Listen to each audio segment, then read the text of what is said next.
তেল ছাড়া পাকা আম দিয়ে পোয়া পিঠা তৈরি, এটাও নাকি সম্ভব। আজকে আমি তেল ছাড়া পোয়া পিঠা রেসিপিটি আপনাদের মাঝে শেয়ার করছি। আসসালামু আলাইকুম, কেমন আছেন আপনারা সবাই? আশা করছি সবাই অনেক বেশি ভালো আছেন। সবাইকে আবারও একবার আমন্ত্রণ করছি সাদামাটা রান্নাঘর অ্যান্ড ব্লগসের আরেকটি নতুন ভিডিও দেখার জন্য।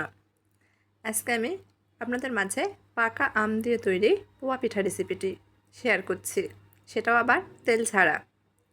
তো চলেন দেখি তৈরির পুরো প্রস্তুত প্রণালী আপনাদের মাঝে শেয়ার করি। এখানে আমি আগে থেকে একটা পাকা আম অফ ক্যামেরাতে খুব ভালোভাবে পেস্ট করে নিয়েছি, সাইডে রেখে দিচ্ছি। একটা বোল নিয়েছি, দিয়ে দিচ্ছি বোলের মধ্যে চায়ের কাপে মেপে 1 কাপ মতো চালের গুঁড়া, হাফ কাপ আটা, দিয়ে দিচ্ছি 2.5 চামচ মতো গুঁড়া দুধ। শুকনো উপকরণ নেড়েচেড়ে মিশিয়ে নিচ্ছি।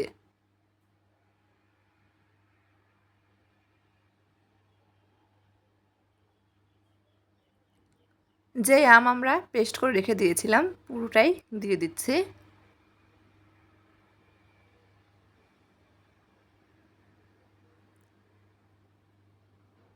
দিয়ে দিব চায়ের কাপে মেপে হাফ কাপ মতো খেজুর গুড়। যেহেতু আমরা আম দিয়ে তেল ছাড়া পিঠা তৈরি করছি, আমটা প্রচুর মিষ্টি ছিল।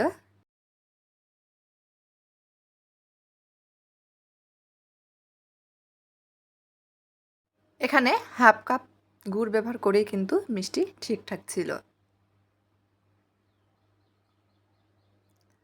অনবরত নেড়ে চেড়ে মিশিয়ে নিচ্ছি, মিশিয়ে ব্যাটার তৈরি করে নেব। ভিডিওর মধ্যে কথাবার্তায় যদি কোনো ভুল হয়ে থাকে প্লিজ সবাই মানিয়ে নেবেন, ক্ষমা সৌন্দর্য দৃষ্টিতে দেখবেন।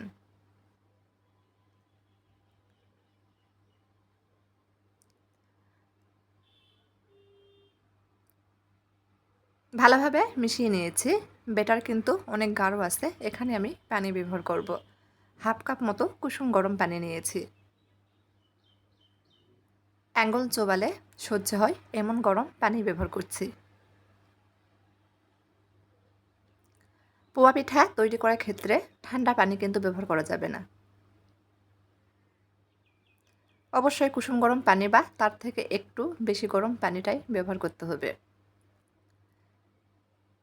আমি এখানে পানি দিয়ে পিঠার ব্যাটার তৈরি করছি, চাইলে তরল দুধও ব্যবহার করা যাবে। যেহেতু গুঁড়া দুধ ব্যবহার করেছি সেজন্য আমি এখানে পানি দিয়েই ব্যাটার তৈরি করে নিচ্ছি। পানিটা অল্প অল্প করে দিব আর নেড়েচেড়ে মিশিয়ে নেব।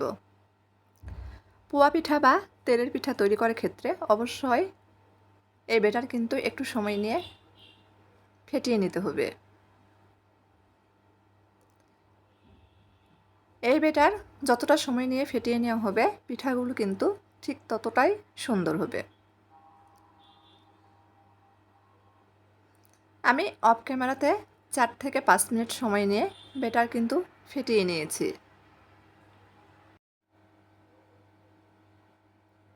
স্মুথ ব্যাটার তৈরি করে নিয়েছি। ব্যাটারের মধ্যে কিন্তু কোনো প্রকার দলা বা শক্ত ভাব নেই।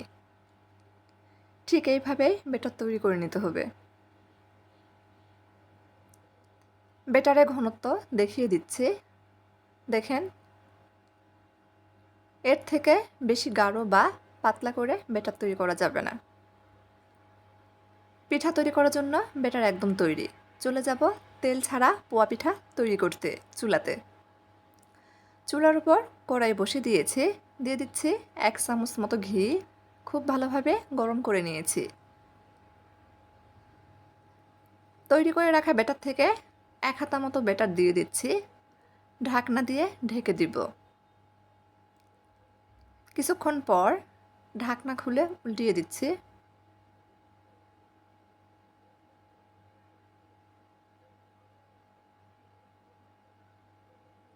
উল্টিয়ে পাল্টিয়ে ভেজে নেব।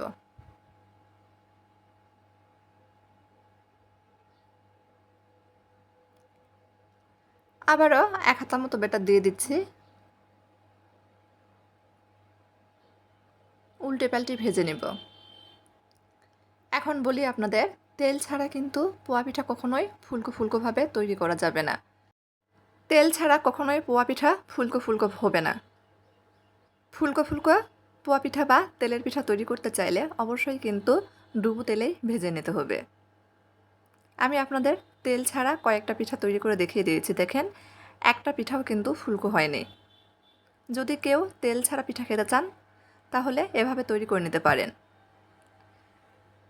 আমি বাকি ব্যাটার দিয়ে ডুবো তেলে পিঠাগুলো ভেজে নিব। কড়াইয়ের মধ্যে পর্যাপ্ত পরিমাণ তেল দিয়েছি। তেল খুব ভালোভাবে গরম করে নিয়েছি।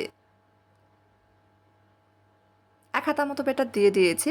দেওয়ার সঙ্গে সঙ্গেই কিন্তু ফুলে উপরে ভেসে উঠেছে।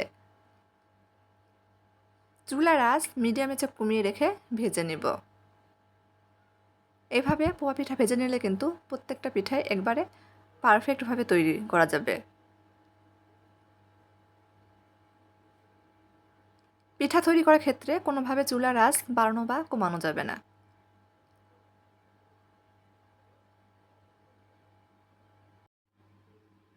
একটু সময় নিয়ে উল্টিয়ে পাল্টিয়ে পিঠাগুলো ভেজে নেব।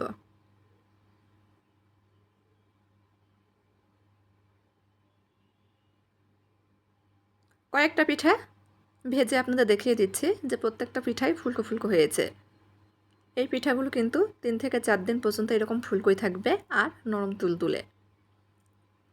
পাকা আম শেষ হওয়ার আগে একবার পাকা আম দিয়ে এভাবে পোয়া পিঠা তৈরি করে দেখতে পারেন। তবে অবশ্যই ডুবো তেলে ভেজে নিতে হবে। তেল ছাড়া কখনোই ফুলকো পিঠা আপনারা বানাতে পারবেন না, যত ভিডিওই দেখেন না কেন। একইভাবে সবগুলো পিঠা তৈরি করে নিয়েছি। আপনাদের কাছে থেকে দেখিয়ে দিচ্ছি। দেখেন মাশাআল্লাহ কতটা লোভনীয় লাগছে। আমার আজকের এই পোয়া পিঠা রেসিপিটি ভালো লাগলে প্লিজ সবাই চ্যানেলটি সাবস্ক্রাইব করবেন।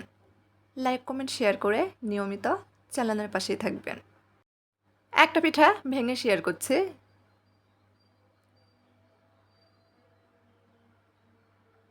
পিঠাগুলো খুব গরম ছিল, ভাঙা যাচ্ছিল না, তারপরও আপনাদের মাঝে শেয়ার করছি। দেখেন কতটা ফুলকো ফুলকো আর একেবারে নরম তুলতুলে। এখন শেয়ার করছি যে পিঠাগুলো আমি তেল ছাড়া ভেজে নিয়েছি। এই যে পিঠাগুলো তেল ছাড়া ভেজে নিয়েছি, দেখেন তেল ছাড়া এর থেকে বেশি কিন্তু কখনোই ফুলকো ফুলকোভাবে পিঠা তৈরি করা যাবে না। তো সবাই ভালো থাকবেন। আল্লাহ হাফেজ।